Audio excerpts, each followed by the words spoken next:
जय श्री कृष्ण मित्रों, मारा किचन में आप सौનું हार्दिक स्वागत करूँ छूँ। आज हूँ आप सौनी माटे लईने आवी छूँ दक्षिण गुजरातना प्रख्यात एवा લીલી તુવેરના ઢેકરાની રેસીपी। आ ઢેકરા ખાવામાં ખૂબ જ ટેસ્ટી લાગે છે અને ખાસ કરીને શિયાળામાં દરેક ગુજરાતીઓના ઘરમાં બનતા હોય છે। તો આજે હું તમારી માટે લીલી તુવેરના ઢેકરા એટલે કે વડાની રેસીપી લઈને આવી છું। જો તમને મારો વિડીયો પસંદ આવે તો તમારા ફ્રેન્ડ્સ અને ફેમિલીમાં શેર કરવાનું ભૂલતા નહીં અને વિડીયોને એક લાઇક જરૂરથી આપજો, જેથી કરીને તમારા માટે આવા જ અવનવા વિડીયો લાવવાનું અમારું પ્રોત્સાહન બન્યું રહે। તો ચાલો આ રેસીપી બનાવવાની શરૂઆત કરી દઈએ। તો સૌથી પહેલાં લીલી તુવેરના ઢેકરા બનાવવા માટે આપણે એક નાનું પેન લઈ લઈશું। એમાં આપણે 1 કપ જેટલું પાણી ગરમ કરવા માટે મૂકીશું। તો પાણી આપણું સરસ રીતે ઉકળવા લાગે ત્યારબાદ આપણે એમાં લીલી તુવેર એડ કરવાની છે। તો પાણીને ઉકળવા દઈશું। 1 કપ આપણે પાણી લીધું હોય તો એની સામે આપણે 1 કપ લીલી તુવેર લઈ લેવાની છે। તો પાણી સરસ રીતે આપણું ઉકળવા લાગ્યું છે તો એમાં આપણે 1 કપ તુવેર ઉમેરી દઈશું।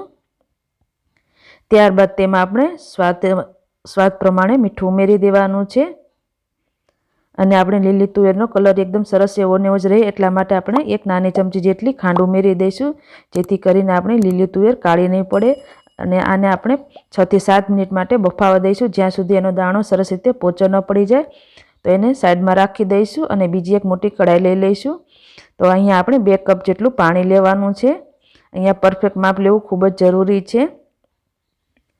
અહીંયા આપણે એકદમ જાડા તળિયાવાળી કઢાઈ જ લેવાની છે, જેથી કરીને આપણો લોટ નીચે ચોંટી ન જાય। તો અહીંયા મેં 2 કપ ભરીને પાણી લઈ લીધું છે। પાણી સરસ રીતે ઉકળવા લાગે એટલે આપણે ત્યાં સુધી આપણે એમાં મસાલા એડ કરી દઈશું બધા। તો સૌથી પહેલાં આપણે અડધી ચમચી હળદર ઉમેરી દઈશું। ત્યારબાદ અડધી ચમચી હિંગ ઉમેરવાની છે અને 2 ચમચી ભરીને આદુ મરચાંને ક્રશ કરીને લઈ લીધા છે, એ એડ કરી દઈશું। અહીંયા તમને જેટલા તીખા પસંદ હોય એ પ્રમાણે તમે એડ કરી શકો છો। ત્યારબાદ અહીંયા 2 મોટી ચમચી ભરીને લીલા લસણને આ રીતે ઝીણા ટુકડામાં સમારીને લઈ લીધું છે, એ ઉમેરી દઈશું। અહીંયા આ ઢેકરામાં હું અડધી ચમચી જેટલો અજમો ઉમેરી દઈશ, એનાથી આ ઢેકરાનો ટેસ્ટ ખૂબ જ વધી જાય છે। ટ્રેડિશનલી આમાં અજમો કે કશું ઉમેરવામાં નથી આવતું, પરંતુ આ મેં મારી રીતે એડ કર્યું છે। જો તમને પસંદ હોય તો જે તમારે નાખવાનો। ત્યારબાદ 2 ચમચી જેટલો ગોળ લઈ લેવાનો છે। ત્યારબાદ સ્વાદ અનુસાર મીઠું ઉમેરી દઈશું। અહીંયા આપણે લોટના માપનું પણ મીઠું ઉમેરી દેવાનું છે। પાણી આપણું સરસ રીતે ઉકળવા લાગે ત્યારબાદ આપણે જે તુવેર બાફીને રાખી છે એને આ રીતે તમે જોઈ શકો છો કે દાણો દબાવીને તમે ચેક કરી લેવાનું। આ રીતે દબાવવાથી સરસ રીતે દબાઈ જવો જોઈએ, એનો મતલબ આપણી તુવેર પણ સરસ રીતે બફાઈ ગઈ છે। એને આપણે આ ઉકળતા પાણીમાં ઉમેરી દઈશું અને એકવાર મિક્સ કરી દઈશું। હવે અહીંયા આપણું આ મિશ્રણ સરસ રીતે ઉકળી જાય ત્યારબાદ તેમાં આપણે લોટ ઉમેરવાના છે। તો એકવાર આ રીતે મિશ્રણને હલાવી દઈશું। હવે અહીંયા મેં 1 કપ ભરીને ચોખાનો લોટ લઈ લીધો છે। કપના માપથી અહીંયા મેં 1 કપ લીધો છે। 2 કપ પાણી હોય તેની સામે આપણે 1 કપ ચોખાનો લોટ લેવાનો છે। એને થોડો થોડો ઉમેરતા જઈશું અને આ રીતે ચમચાની મદદથી હલાવતા જઈશું, જેથી કરીને એમાં ગાંઠો ન રહે। તો સરસ રીતે આપણે એને પાણીમાં મિક્સ કરી દઈશું।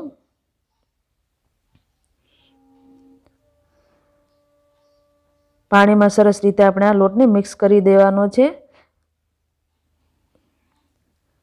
એકદમ ગાંઠો ન રહે એ રીતે સરસ એકદમ લીચો કરી લેવાનો છે અને સરસ રીતે મિક્સ કરી દેવાનો છે। અહીંયા મેં જે ખીચડિયા ચોખા આવે છે એનામાંથી આ ચોખાનો લોટ બનાવ્યો છે। તો આ રીતનું આપણું ખીચું તૈયાર થઈ જશે। હવે ત્યારબાદ તેમાં આપણે જરૂર લાગે એટલો આપણે ઘઉંનો ભાખરીનો લોટ આવે છે એ ઉમેરવાનો છે। તો અહીંયા મેં 2 ચમચી ભાખરીનો લોટ અને 2 ચમચી બાજરાનો લોટ લીધો છે। તમે એકલો ભાખરીનો લોટ અથવા એકલો બાજરાનો લોટ પણ ઉમેરી શકો છો, અથવા જો તમારી પાસે જુવારનો લોટ અવેલેબલ હોય તો એ પણ લઈ શકો છો। અહીંયા તમારું મિશ્રણ આ રીતનું થઈ જાય એટલો આપણે તમારે લોટ ઉમેરી દેવાનો છે।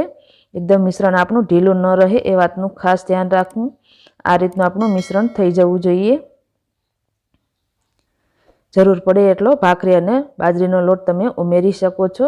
હવે આ મિશ્રણ આપણું સરસ રીતે આ રીતે મિક્સ થઈ ગયું છે। તો હવે એને આપણે ધીમા ગેસ ઉપર સિજાવા દેવાનું છે।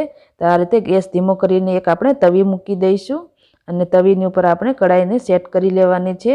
તો આપણે આ લોટને હવે ધીમા ગેસ ઉપર સરસ રીતે સિજાવા દેવાનો છે, જેથી કરીને સરસ આપણો લોટ બફાઈ જાય। તો હવે આપણે ગેસની ધીમી આંચ રાખીને આને 7 થી 8 મિનિટ માટે બફાવા દઈશું। તો આપણે એનું ઢાંકણ ઢાંકી દઈશું અને જરૂર લાગે તો વચ્ચે તમારે હલાવતા રહેવાનું છે।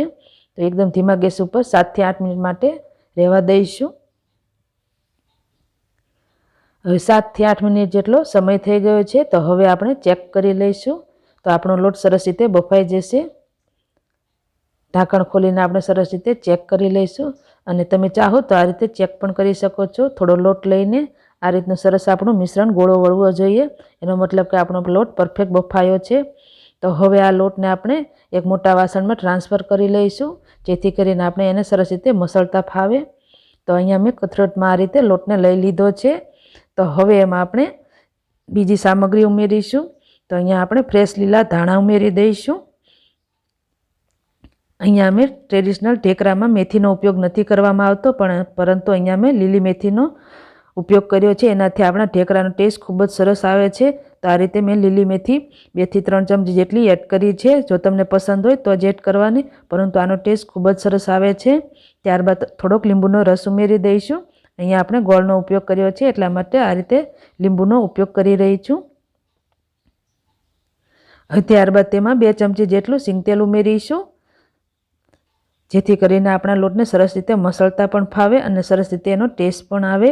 તો 2 ચમચી જેટલું તેલ ઉમેરી દઈશું અને આ લોટને આપણે હાથેથી અડી શકાય એવો ઠંડો થાય ત્યારબાદ સરસ રીતે મસળી લેવાનો છે।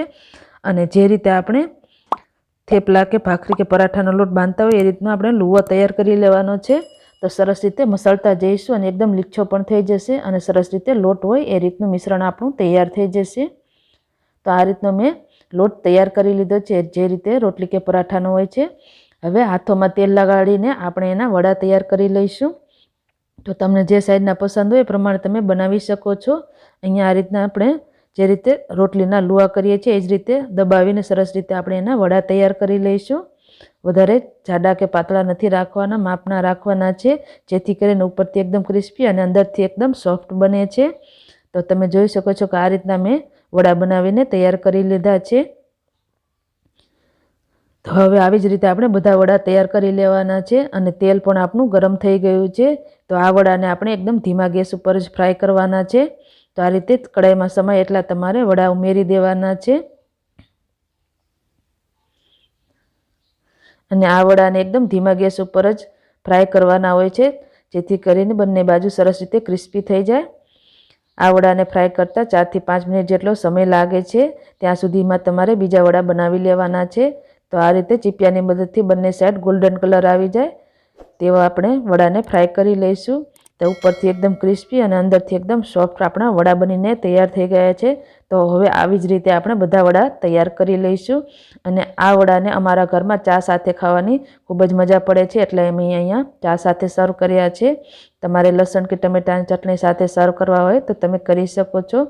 આ ઢેકરા ખાવામાં ખૂબ જ ટેસ્ટી લાગે છે। તો તમે આ રેસીપી ઘરે એકવાર જરૂરથી ટ્રાય કરજો અને વિડીયો કેવો લાગ્યો એ કમેન્ટ બોક્સમાં જરૂરથી જણાવજો અને આવા જ નવા વિડીયો જોવા માટે ચેનલને સબસ્ક્રાઈબ કરજો।